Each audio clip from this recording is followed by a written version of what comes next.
It's not very good, is it? And I mean, that's putting it mildly. What's been so interesting is I regarded the advent of With Love Meghan rather like I regarded root canal surgery. It's one of those things that you know it's coming. You really don't want it to happen. What started as a multi-million-dollar content... Meghan Markle's monumental multi-million-dollar Netflix empire was meant to be her ultimate vindication, a global stage to redefine her narrative and cement her status as a powerhouse of compassion and influence. It was heralded as the crowning achievement of her post-royal life, a platform where she could finally tell her story, her way. But behind the glamorous facade of a secret project, allegedly titled With Love Meghan, a slow-burning catastrophe was erupting. In a shocking and humiliating reversal, Netflix has reportedly pulled the plug, quietly killing the series before its second season could ever see the light of day. The whispers from inside the streaming giant are chilling. Insiders claim the company was backed into a corner, left with no other choice after uncovering a systematic pattern of fabrication, manipulation, and outright dishonesty so profound it threatened to tarnish their entire brand. The public was left asking what could have possibly gone so wrong. The truth, as it began to unravel, was far more shocking and meticulously deceptive than anyone could have ever imagined. Easier to watch than the Harry and Meghan versus everybody else show we did a couple of years ago.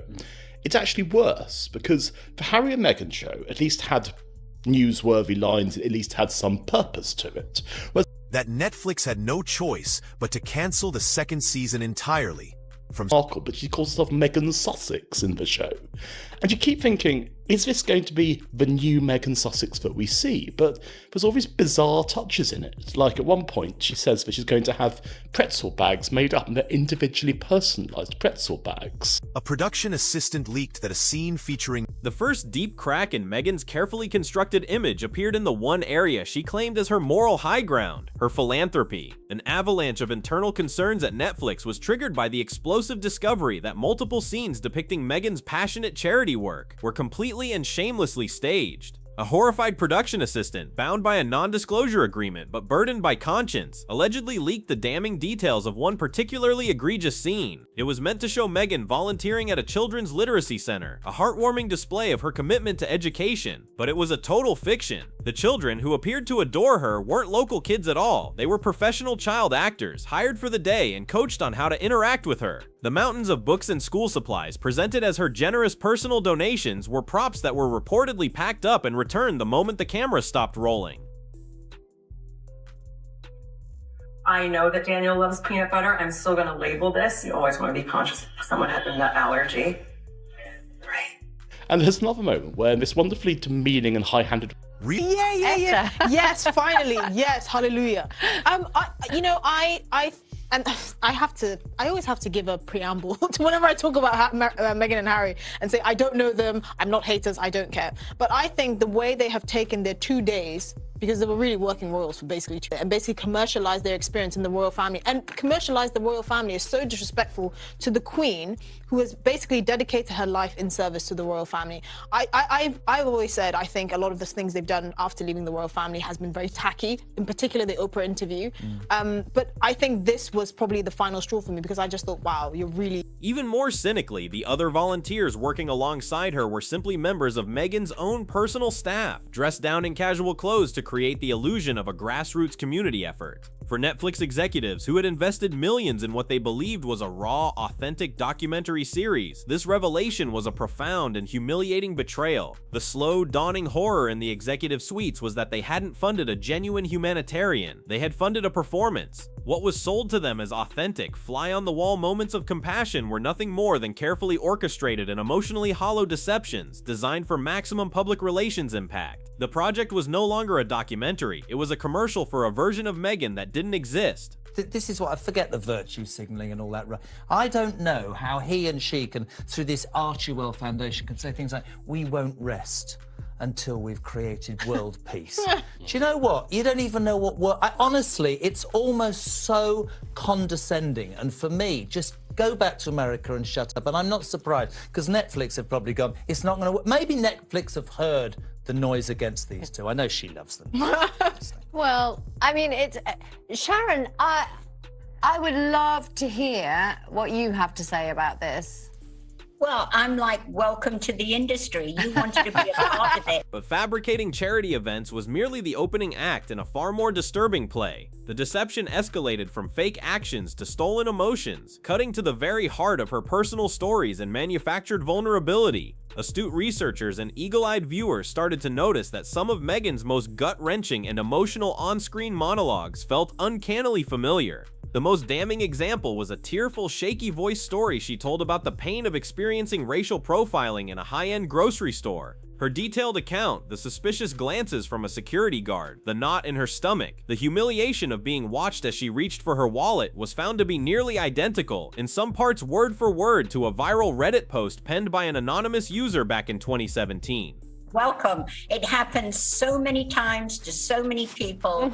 And I mean, they're, I didn't think the idea was great in the beginning. The story we've heard is a million, you've seen it a million times. But anyway, this is not an unusual thing. If a company's not doing good, the first thing they have to do is cut. And they've cut them. But I think that their business, I don't think that Meghan's book for children did very good. And I don't think their podcast was doing great. So welcome to Hollywood. Well, it's almost... This was not an isolated incident. Netflix's own internal fact-checkers, tasked with verifying the series' claims, began flagging several other instances of what they privately started calling emotional plagiarism. It appeared to be a deliberate pattern. Meghan was allegedly sourcing powerful, deeply personal and empathetic stories of struggle and triumph from others, then skillfully weaving them into her own narrative and presenting them to a global audience as her lived experience. For a media platform that stakes its reputation and billions of dollars on original, authentic storytelling, this was an unforgivable corporate sin. It revealed not just a lazy approach to content creation, but a deeply cynical and calculated manipulation of the viewer's empathy, and it signaled that their star talent was fundamentally untrustworthy. You couldn't tell. But like, there's 10 ideas and you'll be lucky if one gets commissioned. Have they been rumbled? Is that what's happened here? Have they actually finally been rumbled? I think it was the name. I think they must have thought, we're Meghan, we're Harry, we're going to sign this deal. But when you fill in the gaps, with the greatest respect to podcast, the Archiewell thing, where's the substance? The only thing that will work is the Invictus Games, I would think, because there's something good about that. But he's done that for years, though, hasn't he? I mean, if you're Netflix and you've got to save some money, they've lost a load of subscribers, they've got to try and save some money somewhere. They've got this big list of programs that they need to cut back on. You're not going to cut back on the best ones. You're going to cut back on the ones. They've made a loss of, the company value has gone down 50 billion in recent months. They've made a net loss of 200,000 subscribers. Maybe they've cut other animations as well. It was one of the 3 animations that they've cut. Animations are quite expensive to make nowadays. So I just think that this is part of the industry. How many pilots have we all been a part of? While the on-screen content was rapidly disintegrating under the weight of its own lies, the behind-the-scenes reality of the production had curdled into a full-blown nightmare. Multiple crew members, speaking on the condition of anonymity for fear of professional reprisal, came forward to paint a grim picture of a production environment plunged into chaos, all orchestrated by Meghan herself. They described a hostile and oppressively micromanaged set where a royal-sized ego dominated every decision. Staff were allegedly subjected to public berating for minor, insignificant mistakes and were forced to contend with constant last-minute script changes that directly contradicted hours of previously approved work. One seasoned producer reportedly called the project a documentary by dictatorship, where Meghan's subjective truth was the only version of reality permitted on screen. Scenes were rewritten mid-shoot, and editors were explicitly told to cut any footage that didn't make Meghan look powerful, graceful, and victimized all at once. Morale on set completely collapsed. The production fell disastrously behind schedule, costing Netflix a fortune in overages. The streaming giant was reportedly forced to take the unprecedented step of bringing in professional conflict resolution specialists to mediate the on-set disputes. But it was too little, far too late. The atmosphere had become so poisonous and the trust so irrevocably broken that many key staff members, from camera operators to producers, flat out refused to sign on for a potential second season, leaving the project's future in jeopardy.